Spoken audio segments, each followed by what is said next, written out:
Assalamualaikum warahmatullahi wabarakatuh. Waalaikumsalam warahmatullahi wabarakatuh. Bismillahirrahmanirrahim. Alhamdulillahirabbil alamin. Wassalatu wassalamu ala asrofil anbiya wal mursalin Sayyidina wa nabiyana Muhammadi wa ala alihi wa sahbihi ajma'in, amma ba'd.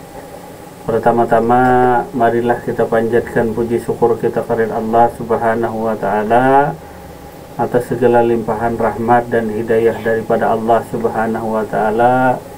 Malam hari ini kita dapat berjumpa lagi, bertatap muka lagi di pengajian Majelis Ma'rifat Banjar.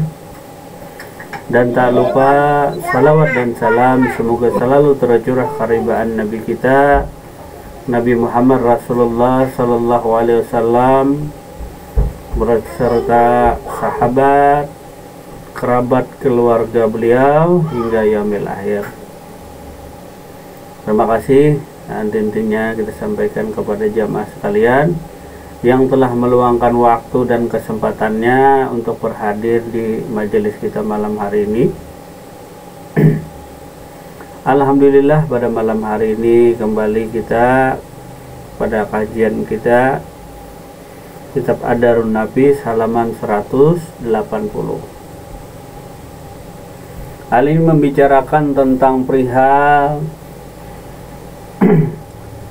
keharusan seseorang saleh melalui seorang guru menuntut ilmu daripada ilmu ma'rifat atau belajar ilmu suluk. Jadi ada yang harus melalui guru ataupun tidak. Di antaranya yang pertama, keharusan melalui seorang guru adalah kebiasaan saja. Jadi nuntut ilmu ma'rifat tadi, nah, bagi seorang saleh keharusan melalui seorang guru adalah kebiasaan saja.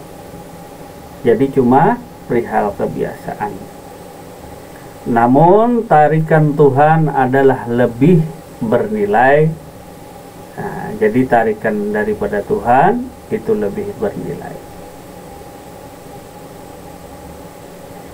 Al-Arif Billah Maulana Syekh Muhammad bin Ahmad Al-Jauhari rahimahullahu ta'ala mengatakan, perpegangan yang teguh kepada Allah Subhanahu wa ta'ala adalah suatu keharusan untuk tetap mengikut dan melaksanakan segala perintahnya dan menjauhi segala larangannya. Bukanlah suatu keharusan bahwa untuk sampai kepada Allah Subhanahu wa ta'ala dengan wasitah atau perantaraan guru ataupun syekh, sebagaimana umumnya disangkakan oleh sementara kalangan kaum sufi. Tentang wasitah atau guru itu hanya sekedar kebiasaan. Allah sampaikan seorang hambanya kepadanya atas kehendaknya sendiri dengan beberapa macam tarikan atau yang disebut jabat. Sebagai dari cara-cara tarikan Tuhan untuk menyampaikan seorang hamba kepadanya, antara lain dengan cara membaca sholawat sedapat-dapatnya adalah 10.000 kali setiap malamnya. Nah, jadi salah satunya untuk mendapatkan tarikan daripada Tuhan tadi, nah, seorang hamba dengan membaca daripada sholawat sebanyak 10.000 setiap malam. Namun ketahuilah, bagi orang yang tadi hendak sampai kepada Allah, ada yang tidak melewati guru dan ada yang melewati guru. Semuanya bukanlah keharusan. Namun ada sering kita dengar bagi seorang hamba, seorang penuntut ilmu, kalau tidak ada gurunya, maka disebutlah gurunya tadi adalah setan. Namun ketahuilah, perihal kita tadi menuntut ilmu ketuhanan untuk diri sampai kepada Allah, jalan wasitah atau guru tadi itu hanya sebatas kebiasaan. Namun kebiasaan yang bagus. Ada juga kan kebiasaan yang tidak bagus tadi. Adapun cara daripada tarikan Tuhan itu lebih daripada bernilai. Hal ini berlaku pula bagi orang yang telah mengenal Tuhannya. Nah, kalau tidak mengenal Tuhannya, bagaimana perihal ini terjadi? Karena mengenal diri atau mengenal Tuhan bukanlah perkara ilmu lahiriah. Bukanlah seperti tata cara kita beramal ibadah. Jadi ilmu mengenal Allah ini atau mengenal Tuhan, namanya juga ilmu mengenal Tuhan. Mungkin perihal yang demikian bagi orang awam akan sulit memahami perihal demikian, karena ilmunya adalah mengenal Tuhannya. Bukan seperti ilmu pada umumnya, diantaranya tata cara beribadah, tata cara sholat, tata cara puasa, dan cara-cara supaya dapat beribadah secara khusyuk dan benar. Berbeda perihal ilmu mengenal Tuhan. Tentu ini akan mengakibatkan suatu perbedaan makam atau tingkatan ilmu itu sendiri tadi. Misalnya kita belajar tata cara ibadah, tata cara hukum-hukum Islam tadi, tentu berbeda perihalnya antara kita belajar ilmu fikih dengan ilmu ketuhanan. Kalau ilmu fikih mungkin kita bisa beli bukunya, beli kitabnya, bisa beli buku, beli kitab, belajar sendiri, kan bisa memahami. Tetapi perihal ketuhanan, belajar ilmu ketuhanan ini, kita beli bukunya atau kita dapatkan kitabnya, kita belajar sendiri, ini akan berakibat fatal bagi diri kita sendiri tadi. Jadi memahami sendiri berbeda dengan diberi arahan, diberi bimbingan oleh orang yang paham dan mengerti tentang perihal ilmu ketuhanan.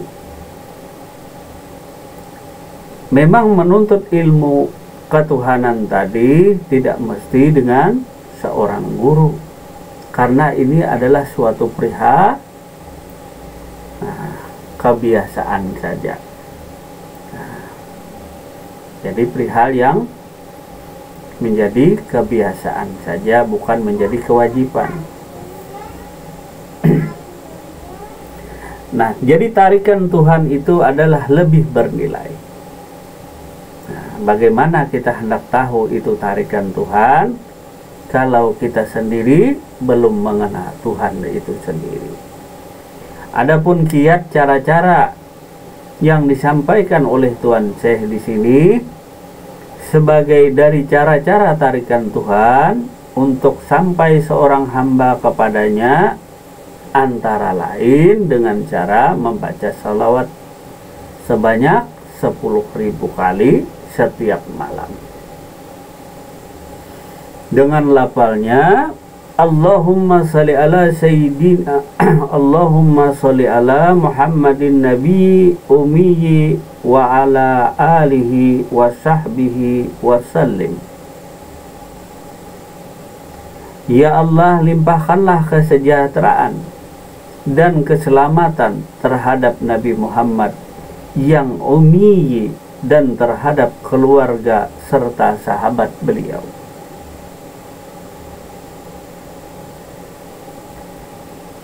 Demikian pendapat Syekh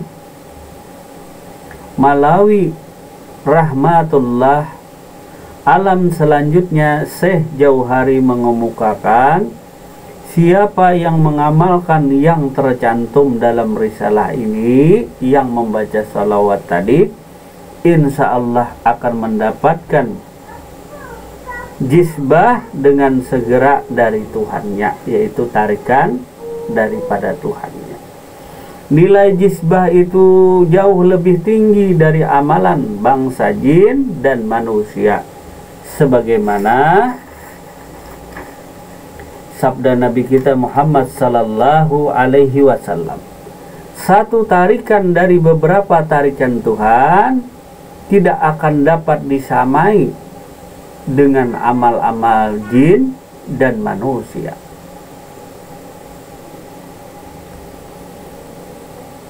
Memang benar bahwa keharusan melalui seorang guru dalam hal menuntut ilmu tasawuf atau ilmu ketuhanan adalah suatu hal kebiasaan saja. Tetapi dalam banyak hal, ungkapan-ungkapan dan rumusan serta isyarat di dalam ilmu itu banyak sekali harus dimengerti dan dipahami oleh seorang saleh. Jadi banyak rumusan serta banyak yang harus dipahami dan dimengerti oleh seorang saleh. Apabila dia mempelajari sendiri melalui kitab-kitab tasawuf, pasti akan bertemu dengan rumus dan isyarat-isyarat tersebut. Tanpa guru, banyak kemungkinan salah pengertian, akibatnya akan menyesatkan dirinya sendiri. Guru bukanlah seorang yang pasti mengantarkan muridnya untuk sampai kepada Allah Subhanahu wa Ta'ala. Sama sekali tentu tidak. Guru hanyalah sekedar menunjukkan jalan, memberi pengertian dan pemahaman. Namun semua itu tergantung seluruhnya pada kehendak Allah Subhanahu wa Ta'ala sendiri. Apalagi bila kita sampai kepada pengertian hakiki tentang ma'rifatullah, Allah sendirilah yang memperkenalkan dirinya. Jadi saking pentingnya, saking kliknya masalah ilmu ketuhanan, nah ini banyak rumusan dan pengertian-pengertian yang harus kita pahami, dan juga beberapa tahapan demi tahapan harus kita lalui. Tak bisa kita meloncat dari satu makam ke makam yang lain. Maklumlah zaman sekarang tadi, untuk mendapatkan ilmu mungkin mudah. Karena zaman media sosial sekarang tadi, cari di mbah Google dan lain sebagainya, kan mudah. Mudah saja kita mencari perihal masalah ilmu tadi. Cuma kadang-kadang yang kita cari pun kita belum mengerti. Walaupun berulang kali kita baca, kita beli kitabnya, kita berulang kali baca, tetapi belum paham dan mengerti, karena belum pernah kita menjalani.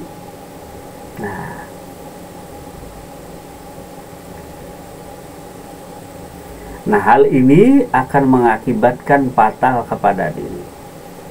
Nah, diantaranya pernah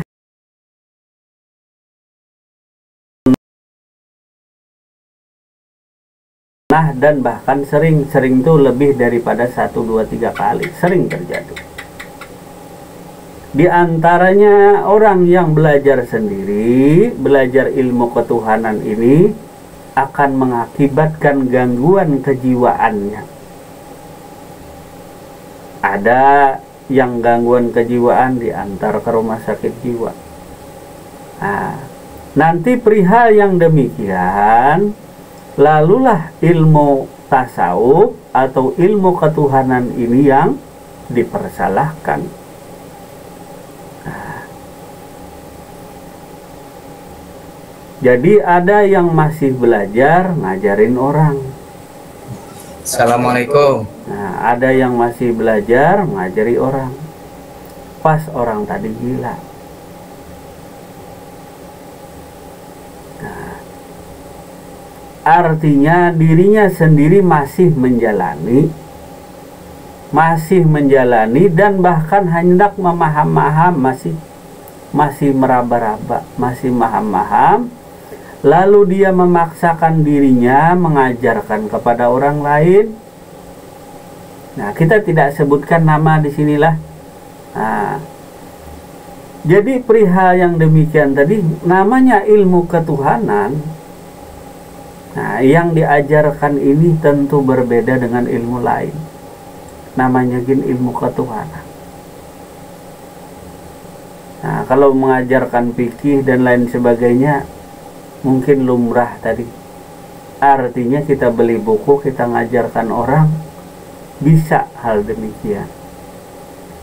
Tetapi masalah perihal ketuhanan, engkau sendiri yang sudah berjumpa Allah Subhanahu wa ta'ala, engkau sendiri yang menyaksikan Allah Subhanahu wa ta'ala, dan engkau sendiri yang diperintahkan Allah, diperintahkan oleh Rasulullah Sallallahu Alaihi Wasallam untuk menyampaikan perihal masalah ketuhanan tadi.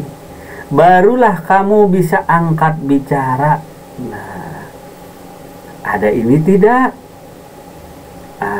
Lalu kita sekehendak hatilah, mengajarkan tadi. Kita tidak melihat apakah orang ini layak atau pantas. Artinya sudahkah sampai taraf akal pikirnya tadi. Nah, jadi sudahkah sampai akal pikirnya berpikir ke sana. Nah, jadi yang namanya haknya itu yang dia siap lahir dan batinnya. Nah, kalau orang belum siap, lalu terpaksa, istilahnya dipaksakan diri, nah ini berakibat fatal. Nah, jadi untuk belajar sendiri bukan perihal yang dilarang, tidak. Dan berguru di sini pun adalah perihal itu cuma kebiasaan saja. Nah, tapi kebiasaan yang mendidik dan baik.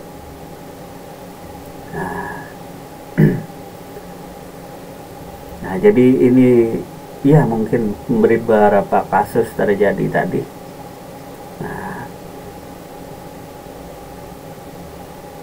Jadi ilmu ketuhanan tadi mutlak Allah yang memerintahkan kepada diri dan diperintahkan oleh Rasulullah Sallallahu Alaihi Wasallam tadi untuk disampaikan. Bisa hal demikian. Nah, karena perihal ilmu ketuhanan tentu berbeda dengan perihal ilmu lainnya. Karena atas izin Allah dan atas ilmu Allah pula, ilmu ma'rifat tadi bisa disampaikan. Nah, kalau terkesan dipaksa-paksakan maka akan berakibat efek samping tadi. Nah, di antaranya akan mengalami gangguan kejiwaan kepada seorang salik tadi. Nah, lalu nanti ilmu tasawuf tadi yang dipersalahkan. Nah, ada yang gila katanya nuntut ilmu tasawuf tadi. Nah, bagaimana tidak gila? Sesuatu yang engkau pikirkan di luar akal dan logika pikiran, di mana sesuatu yang tidak bisa dicapai oleh akal pikir engkau paksa. Nah, akan mengakibatkan gangguan pikiran, gangguan jiwa tadi. Nah, sehingga tersesatlah dirimu tadi. Karena di luar daripada rumusan-rumusan. Belum mengerti rumusan-rumusan dan isyarat-isyarat tentang perihal ilmu ketuhanan.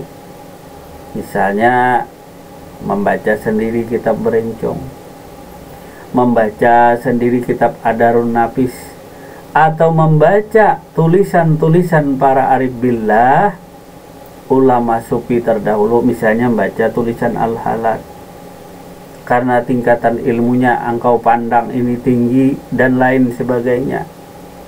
Nah, lalu seolah-olah dengan kita membaca tadi, kita mengerti yang mereka rumuskan tadi. Padahal yang mereka tuliskan dan mereka sampaikan itu cuma itibar, bukan kebenaran yang mutlak. Masih ingat kemarin, antara yang keluar dari dua bibir ini, dari mulut ini cuma itibar, bukan perihal sebenarnya. Kalau belum pernah melihat benda misalnya seperti ini, misalnya handphone. Nah, seseorang tadi akan berpikir keras pagi, siang, dan malam mengingat sebuah handphone, memikirkan di memori otaknya, di hatinya pagi, siang, dan malam dia pikirkan, tapi bendanya belum pernah dia pegang, belum pernah dia lihat. Walaupun syair-syair ini tadi sering dia baca, sering dia dengar, syair-syair tentang HP ini tadi, penceritaan sebuah handphone tadi, bahkan dia hafal, benar hafal betul sebuah syair tadi. Nah, apalagi makam-makam, nah, penelanjangan Tuhan dan lain sebagainya misalnya tadi. Nah, aku adalah Allah. Nah, Allah tiada lain daripada aku. Ini saja yang dia pikirkan pagi, siang, dan malam. Apa tidak mengganggu kejiwaannya? Nah, seolah-olah ilmu inilah yang paling benar tadi. Tapi dia belum mengerti apa yang dimaksud dengan rumusan ini. Dan tahapan-tahapan apa saja yang dilalui orang. Sehingga tidak ada lagi akuan diri manusia, akuan diri hamba, yang ada akuan Tuhan. Nah, yang ada tadi pas nanti tangan dibargul orang, nah artinya ngamuk. Orang kena ilmu ketuhanan tidak ngamuk. Ngamuk. Nah, ini kan perihal yang terjadi kepada dunia kita tadi. Kita berbicara sesuai dengan kenyataan fakta yang terjadi di lapangan. Nah, akibat tadi dapat buku, belajar sendiri, dan berusaha memaham sendiri tadi. Nah, ini berat tadi. Ada yang mau mendengar orang haluat, mau juga masuk haluat. Engkau belum mengerti apa sih itu haluat, apa sih yang dilakukan haluat itu. Nah, ikut-ikutan, kan tulisannya di sana cuma berhaluat.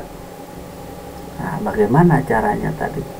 Nah, tentunya semuanya tadi hendaknya memang kita sudah mengenal mobil misalnya.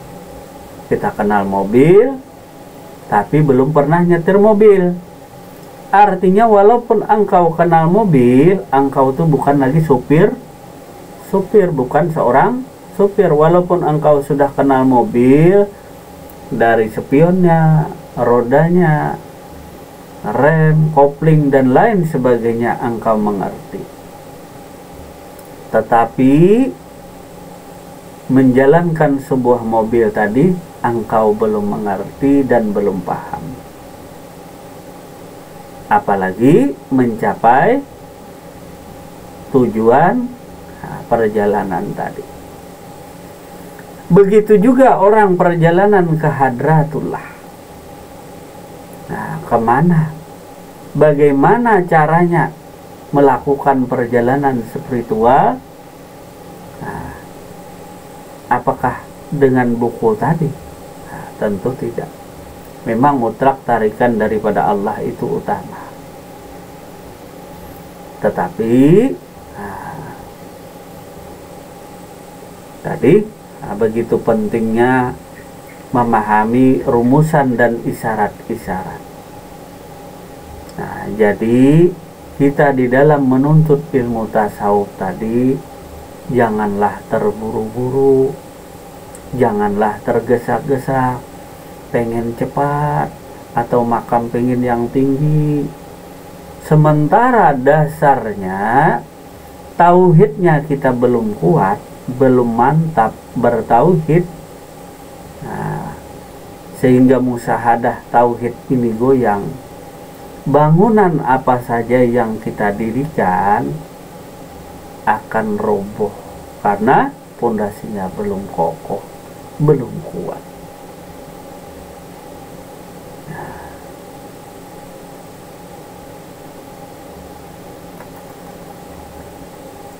Begitu juga perihal masalah langit tadi, alam hadratullah. Bagaimana panca indera dan akalmu bisa menerima untuk sampai ke sana? Nah, tentu ini bukan hayalan dan lain sebagainya. Tentu kita memerlukan bimbingan dan arahan daripada seorang pembimbing tadi untuk sampai ke hadratullah. Kembali kepada kajian kita tadi, guru bukanlah seorang yang pasti mengantarkan muridnya untuk sampai kepada Allah, jelas. Namun tanpa seorang guru, tanpa seorang pembimbing, nah, lalu kita laksana pohon ilalang yang ditiup angin, nah, kan susah tanpa pendirian yang kokoh tadi. Tiup ke angin ke timur, ke barat, ke barat. Nah,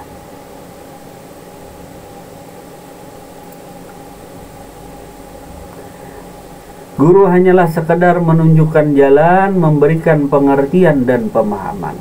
Namun semua itu tergantung seluruhnya pada kehendak Allah sendiri.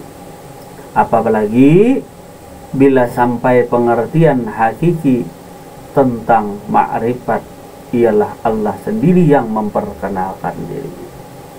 Kembali kita kepada musyahadah tauhidul af'al. Yang kita pandang kepada diri kita segala diam, perbuatan, gerak-gerik kita tadi, baik diam, bergerak, bicara atau diam, nah, kepada diri kita maupun kepada makhluk ataupun kepada orang lain, maka tiada lain itu daripada af'al Allah subhanahu wa ta'ala. Begitu juga seorang guru tadi adalah kenyataan daripada Allah subhanahu wa ta'ala. Dari bermusyahadah tauhidul af'al, maka nyatalah yang memberi petunjuk kepada diri kita, walaupun wujudnya rupanya ada makhluk.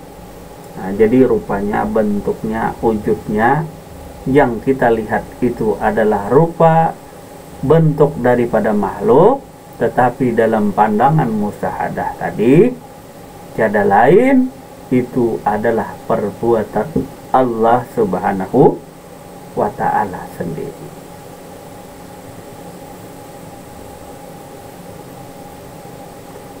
Maka dipandang nyatalah itu adalah perbuatan Allah sendiri. Dan Allah sendirilah yang membimbing kita tadi. Allah sendirilah yang membimbing kita.